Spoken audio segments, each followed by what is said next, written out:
And yes, I meant what I said in the thumbnail of this video. You are definitely using these 4 blocks wrong. But I'll get to that in a second. What I wanted to do in this video is I wanted to give you beginner tips and tricks that are going to make you work faster in Google Ads, and also show you a couple of smart things you can do to just make your workflow easier. But there's a problem. I've been doing this for the past 7 years, and I could really make a video about any beginner tips and tricks that I know, because I know like thousands of things that the average Joe probably doesn't know about Google Ads. But I really wanted to give you stuff that you can actually use in your business every single day, and that's going to make a meaningful difference in your business. And it's up to you to let me know if I got it right in the comment section below. So what I want you to do is, in a day or 2 from now, come back to this video and let me know if you're actually using these tips. Now, if you're brand new here, welcome. My name is Devon, and this is Neptune Design, where we basically show you every single thing that you need to make great Google Ads campaigns, especially if you're a small business owner and especially if you're a solopreneur. So if you want the best Google Ads tutorials on the planet, what I want you to do is I want you to hit that subscribe and also hit that bell button so that you can get notified whenever I upload new YouTube videos. All right, so as you can see, I'm in my Google Ads dashboard right now, and I've got the 4 blocks in front of me. You're probably leaning into your screen right now. And what I've got is, I've got the date range selected for 1st of August to 31st of August. And you guys probably know that you can swap these out and swap them out for impressions or swap them out for clicks or whatever. But did you also know that you can use these exact same blocks to measure your week on week or your month on month performance? And I'll show you how to do that. Now, as you can see over here, you would go into your date range and you would go all the way down to compare, and then you would click on apply. And when you do that, you would start to see all of these little arrows pointing down. You see those arrows pointing down underneath the blocks? And what that will show you is the change from the previous month. So I'll give you an example. This month in August, I only had 1 conversion, whereas in the previous month I had 27 conversions. So there's quite a big drop off there. Also, if these graphs at the bottom get too confusing for you, you can just switch off these blocks, and now you get to see the solid green line. That's my conversions for August, and that dotted line over there, those are all my conversions for the previous month. So you can very quickly analyze whether your campaign is doing better or worse than it did the previous month. But wait, there's even more. Suppose your business is seasonal and you know that December business picks up, but maybe January business drops. You can also compare your Google Ads performance year on year. So all you have to do here is click on previous year and you say apply.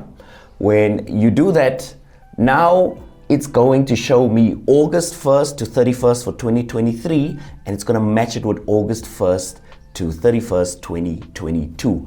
How cool is that? And as you can see here, I spent $59 less than I did last year. My impressions are way down, like 394,000 impressions less than I had last year.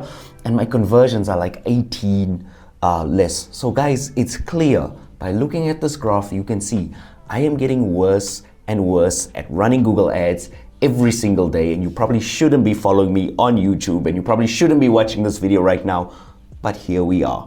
Anyway, so that's basically how you can compare your month to month, your week on week, or even your year on year performance. But that's not even the best thing about this setting. You can also use it to see the performance of your keywords over long periods of time. So I am going to open this back up. I'm going to go into the keywords section, and I am just going to open up the keywords report. And I want you to notice something very weird. First of all, I just want to change this date range, and let's say we want to look at the last 100 days of the account, and I'm going to say apply.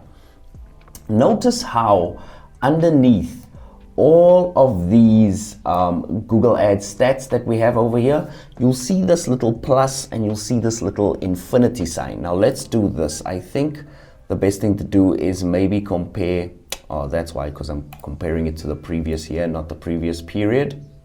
There we go. So I've gotten rid of the infinity signs. The infinity sign just means that you never had any data from the previous period before. So notice here, now I'm in the keyword section, and in the keyword section, as you can see, you'll see underneath every single stat, you'll see this little bracket that says plus 4.34%. Do you see that?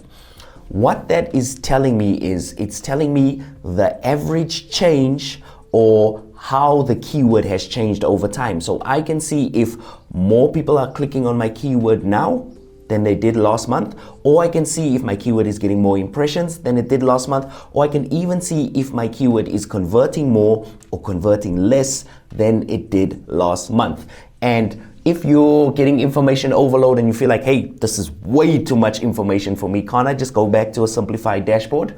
All you need to do is come back up here and toggle off the switch, and you can click on apply, and there we go. You're back to your normal keyword stats that you will always see in Google Ads. So this is a cool little way that you can quickly see if an account is doing better or doing worse. And since we're in the keyword report, I want to show you some cool tricks that you can do here as well. All right, so I'm back in the keyword section, and if you look in the keyword section over here, you'll see we can get all the normal stuff. So we can see how much our keywords cost, we can see our impressions, our interactions, and we can see our click-through rates. But what if you wanted more juicy stats than that?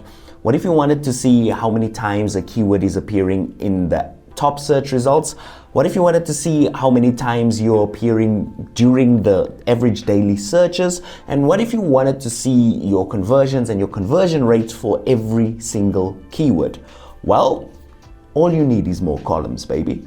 Literally, all you need is more columns. So I'm going to click on columns over here. I'm going to click on modify columns. For those of you who don't know, it's on the little bar on top here. So I'm going to click on columns, modify columns, and now, as you can see, I can go crazy and I can add as many columns as I want to for my Google Ads. There's literally like 150 different things that you could look at in this section, but you probably want to know which of these are the best to use and which of these are actually going to make a meaningful difference. And I have some recommendations for you.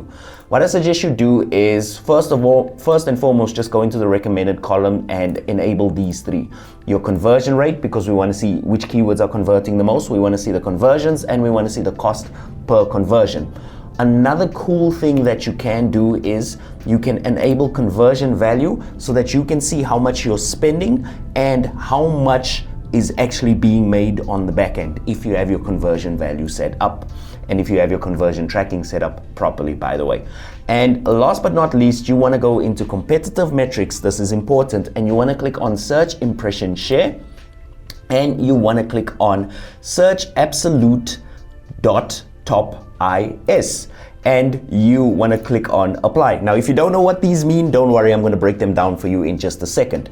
But as you can see now, I don't only have the columns that I started off with, I've also got these 5 or 6 extra columns, and now this is making my life so much easier because I can literally go to conversion rate.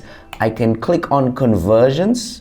Okay, let me click on conversion rate rather, like I said, and I can see that this keyword over here has a 66.76% conversion rate. And I can see that, okay, fine, so this is a good keyword to keep in my campaign because it's actually bringing in a ton of conversions and it's very cost effective as well. In fact, if we look at the cost per conversion here, you'll see it cost me about 82 cents to get a conversion from this particular keyword. You can also use these stats to pick up underperforming keywords. So if I click on the same exact column, it'll now sort it out by the lowest converting keywords. And as you can see, these keywords here, and I've got my campaign set to all time, they're not really bringing in any conversions. And if I keep on going up this list, I'll probably find one that's costing me money. Let's see over here. So 89 cents. Let's just go to cost. over here. Yeah, these guys over here. Like this guy cost me $8.97 and it's not bringing in any conversion, so it's not really worth keeping. Now, let's talk about the other columns that I enabled. Now, I think this other stuff is straightforward, like you know what a conversion is, you know what cost per conversion is and conversion value, but let's talk about search impression share, and let's also talk about search absolute top IS, whatever that is. So your search impression share is what percentage of the daily searches you're actually showing up for.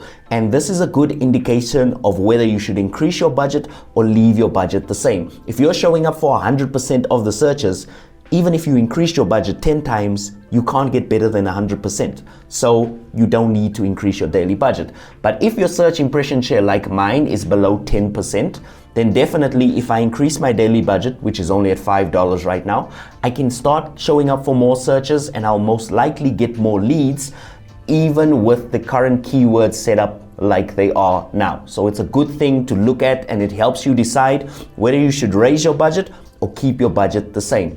The next thing is your search absolute top IS. So basically the difference between this column and the one I just explained is this shows you how many times you show up at absolute number one in the search results. And as you can see here, my keyword Google Ads course, I'm showing up absolute number one 20% of the time, and some of the keywords here are also ranking high, like here I'm 13.04% of the time. Now when you see these stats and you're asking me, Devon, how can we increase these stats? What you would need to do is you would need to increase the amount that you're paying for keywords, maybe change your bidding strategy. There's a lot of ways that you can go about this. But those columns are going to make your life so much easier because you're going to start to understand why you're showing up in number one or why you're not showing up in the number one spot. Now, all of this is great at a keyword level, but what if you want a direct overall report that shows you exactly who your competition is and where exactly they're outperforming you with Google Ads? Which brings us to one of the best reports that you can find in Google Ads, and that's your auction insights report. What makes this report so juicy is you get to see your competitors that you show up with in the search results. Before I go any further, some of you might already be typing in the comment section that you can't see the auction insights report.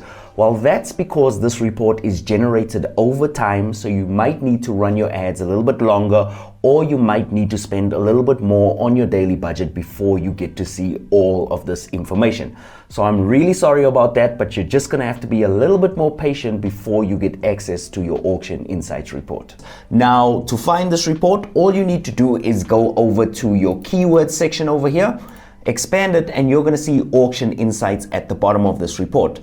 One thing you can also see is if you click on your insights, sometimes they'll hide the auction insights report over there. Also guys, if you want me to make a full auction insights video where I just take every single thing about the auctions insight and explain everything front to back, I want you to let me know down below in the comments section. All right, so for the next piece, we're gonna talk about the locations report. Now, if I come all the way over down here and I go to locations, what most beginners do is they just target high income English speaking countries and they call it a day. But what if you wanted more granular insights about how your ad was working in those countries? Now, we've got the new columns enabled over here, and thank me in the comment section for the new columns that you have. And we can easily see which countries are converting high and which ones don't really care about our ad at all. Like over here, we can see that Norway, they just don't give a damn. They just don't care about our ads at all. But let's take a country like USA, for example. We know that we've got, let's see over here, we know that we've got 13 conversions from USA.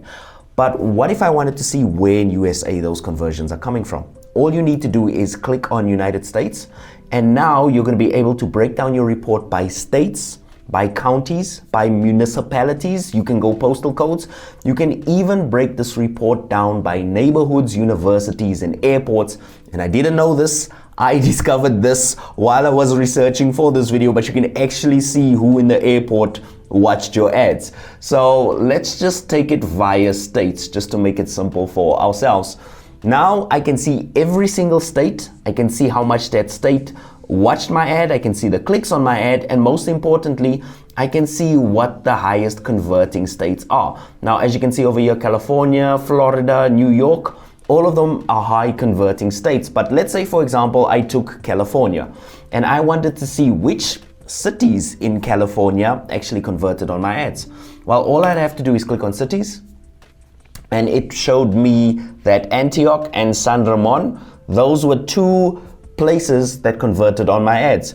And we've got some other places over here that didn't, and that's wasted ad spend. So what you can do is, once you have enough data, of course, is you can start excluding different states that aren't converting and maybe wasting your money, and you can leave the ones that are converting high, and you can leave those ones in there. That means those ones will get more budget. So what I'm going to do here is I am going to click on exclude, and I'm just going to say confirm. And what it's going to do is it'll exclude those 3 locations. As you can see here in this column over here, it says excluded, excluded, excluded.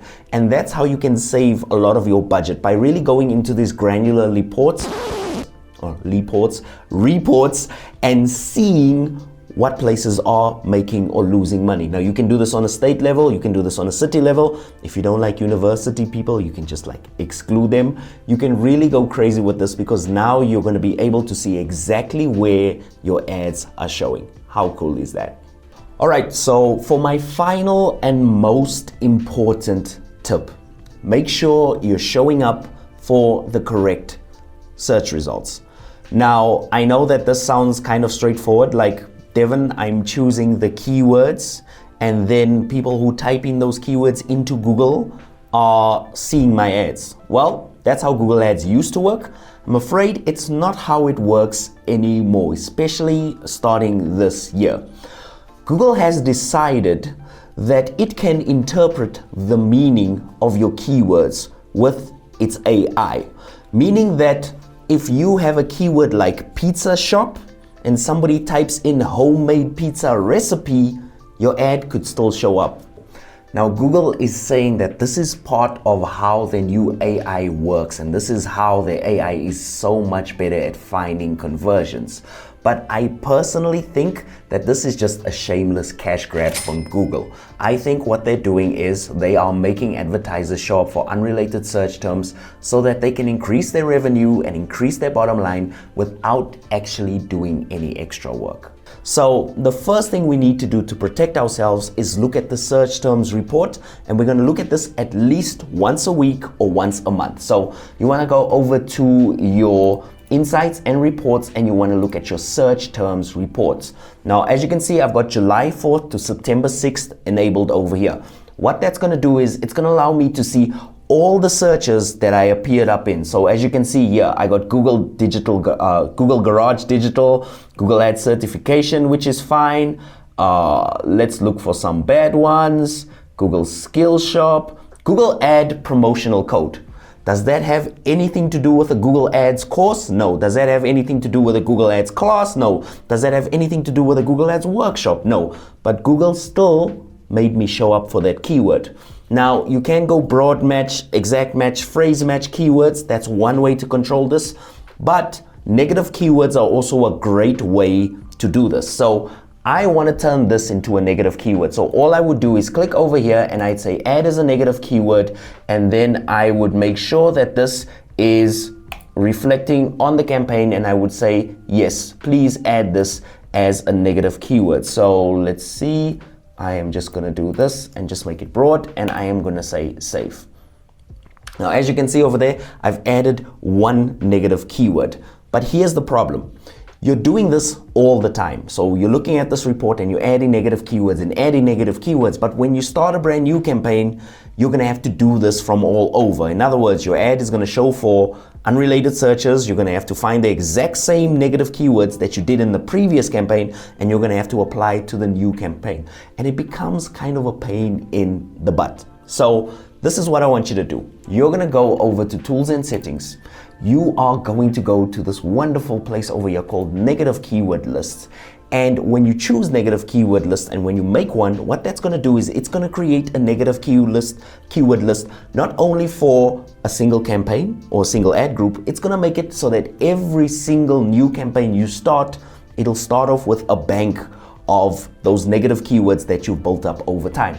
So I'm just going to go here and create a new negative keyword. Let's just call it the pizza list.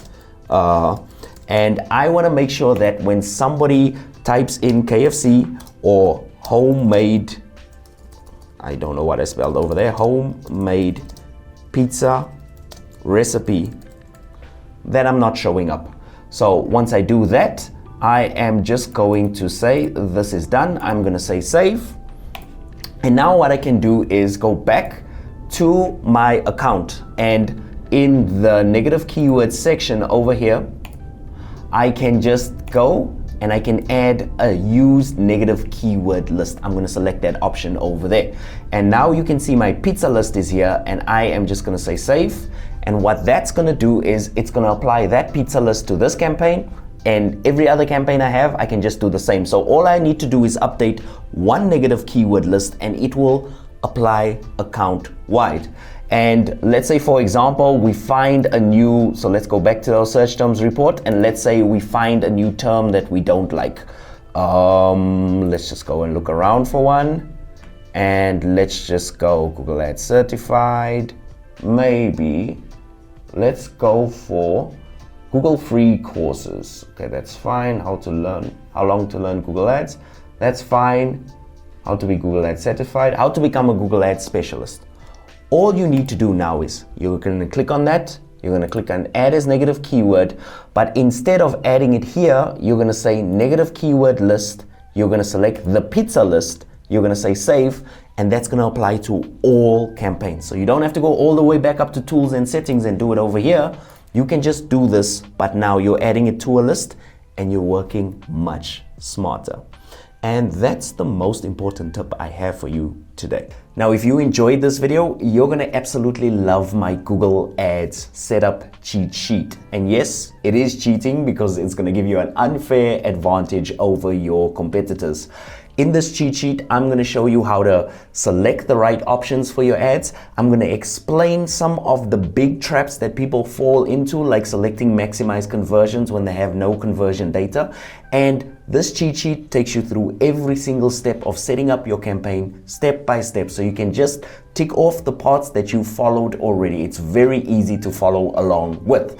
And the best news, my friends, is it's absolutely free. So if you want it, all you have to do is click on the link in the description below and you'll have access to my setup cheat sheet. It's kind of my present for you for watching this video all the way through. So now that you know a couple of things and a couple of tricks to make you faster and smarter in Google Ads, what I want to do next is I want to help you save some money. So I want you to check out this video over here where I'm going to show you a couple of tricks to get the most out of a small budget. Thank you so much for watching. Please be sure to like, share, and subscribe if you enjoyed, and I'll see you next time.